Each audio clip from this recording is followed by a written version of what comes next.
Retrouvez Instant Mag, votre magazine quotidien présenté par Magali Barthès. Vous avez peut-être visité l'exposition Marseille 1900-1943, la mauvaise réputation, visible jusqu'au 9 février 2030 au mémorial des déportations.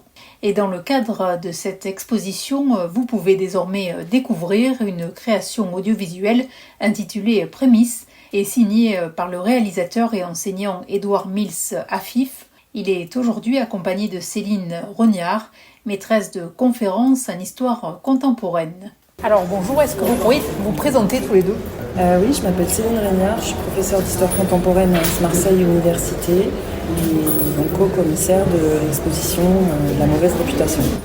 Bonjour, moi je m'appelle Édouard Mills Afif, je suis auteur-réalisateur de documentaires, de films documentaires et par ailleurs aussi maître de conférences à l'université Aix-Marseille et Paris-Cité. Alors comment cette œuvre Prémices a-t-elle été conçue ? Elle a été conçue dans une deuxième phase de l'exposition. On a travaillé avec Céline sur l'aménagement du premier étage du mémorial des déportations. Donc c'est la deuxième phase de l'exposition. Le premier étage, c'est l'exposition sur les représentations du Marseille cosmopolite et les discours sur ce Marseille cosmopolite. Et là, on va essayer de prendre un peu nos aises avec la véracité historique, c'est-à-dire de faire une œuvre nomade à partir des images de cinéma, des images d'archives, des images de films de fiction qui ont été faits, donc ont été tournés à Marseille dans des décors mais représentant Marseille, et essayer de restituer l'atmosphère d'une époque et pas essayer d'avoir un discours historique, puisque le discours historique était déjà posé au premier étage. Et donc là, on pouvait prendre de la hauteur. Et c'est un voyage nomade dans les images de Marseille, avant 1943, jusqu'à la destruction du quartier. Et puis, de l'autre côté, c'est un diaporama de visage de l'immigration après 1945, réalisé par 3 photographes marseillais, qui sont Jacques Widenberger, Pierre Ciotte et Kamari Dir, qui nous offrent leur regard humaniste sur Marseille et sur le Marseille cosmopolite, sur le Marseille de l'immigration, et histoire de faire un lien entre ces deux histoires, entre ces différentes histoires de migration à Marseille, et que montrer qu'il y a une continuité, que cette histoire ne s'arrête pas avec la destruction du quartier. Alors la création est l'exemple même qu'une œuvre peut-être poétique, tout en étant engagée. Poétique, je ne sais pas, engagée, je me pose la question, en tout cas on a un point de vue. Engagé, ça suppose qu'on défend une thèse ou un discours. Engagé, parce qu'on a un point de vue subjectif qu'on défend, mais c'est pas une œuvre militante. C'est-à-dire qu'en fait, c'est un ensemble d'expositions, ce sont 2 parties d'une même exposition sur les représentations, c'est-à-dire sur les images, sur les photographies, sur les films qui existent sur Marseille. À partir de là, à partir du moment où on travaille sur les représentations, les images, on travaille sur les points de vue. Or, les points de vue qui ont été portés sur cette ville, ils sont très marqués. Ça va du très très idéalisé. Donc on a beaucoup d'images qui montrent une vision très belle de toutes les populations qui vivent à Marseille, qui travaillent, qui passent, même des films qui montrent ça. Et puis d'un autre côté, on a beaucoup d'images aussi qui montrent l'inverse, qui montrent la pauvreté, la misère, la violence, le risque, qui montrent le racisme, etc. Et donc on ne peut pas travailler sur des images sans avoir soi-même un point de vue. Et c'est ce qu'on a essayé de faire ici, c'est-à-dire à la fois montrer quels sont tous ces points de vue et donner le nôtre, qui est à la fois un point de vue scientifique, mais aussi un point de vue, je crois, citoyen. Et ce qui nous a frappé, c'est les échos qu'il y a entre un passé qui n'est pas si lointain finalement, ça fait 80 ans, 100 ans maximum, et une situation actuelle où il y a encore aujourd'hui beaucoup d'images négatives, positives, qui se confrontent, beaucoup de discours sur cette ville.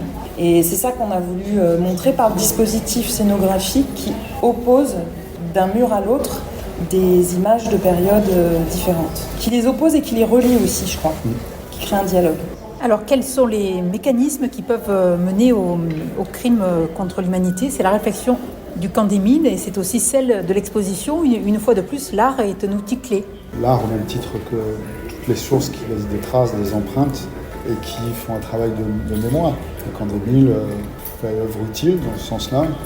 Nous, à notre niveau modeste, on essaye aussi de faire notre devoir de mémoire, mais pas seulement de mémoire, d'histoire aussi, d'essayer de populariser en fait cette histoire, de la rendre vivante à travers des textes littéraires, des textes journalistiques, mais aussi à travers des photos, des illustrations et des images en mouvement, que ce soit des images d'archives audiovisuelles ou des images de films de fiction qui ont été réalisés dans les années 20, dans les années 30, dans les années 50.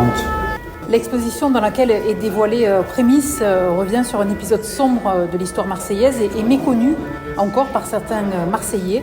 L'art émeut d'abord, sans doute l'un des meilleurs moyens pour transmettre.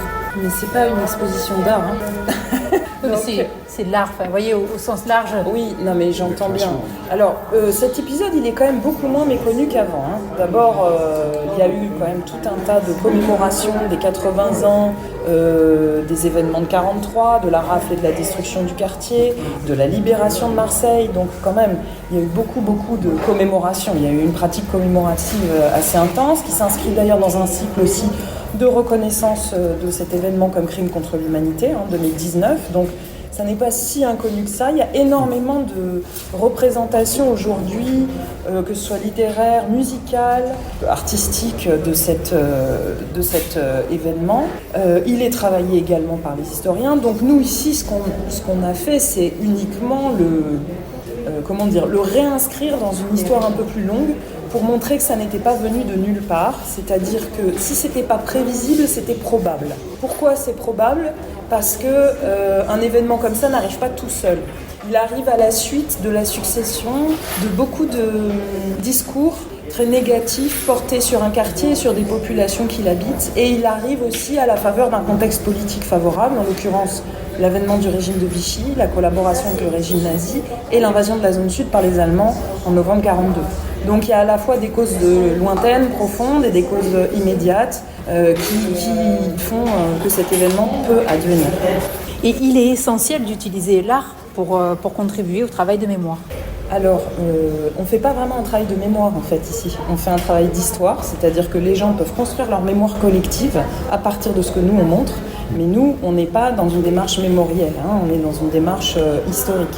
Disons qu'elle vient en fait à partir du travail de mémoire. On contribue à la transmission de cette histoire. Donc, quelque part, c'est un travail de mémoire, mais ce n'est pas d'abord un travail de mémoire, c'est d'abord un travail d'histoire.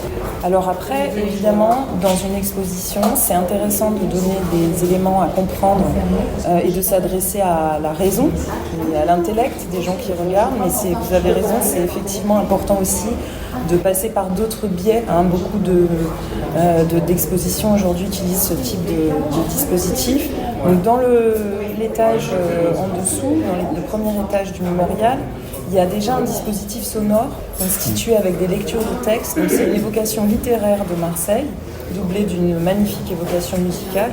Et donc on a voulu poursuivre cette démarche qui sort un petit peu des cadres habituels de communication, avec cette fois cette évocation visuelle, sonore et immersive pour le spectateur au dernier étage. Bien, merci beaucoup à tous les deux pour cet éclairage. Merci, bon courage à vous. C'était l'Instant Mag, votre magazine quotidien présenté par Magali Barthès.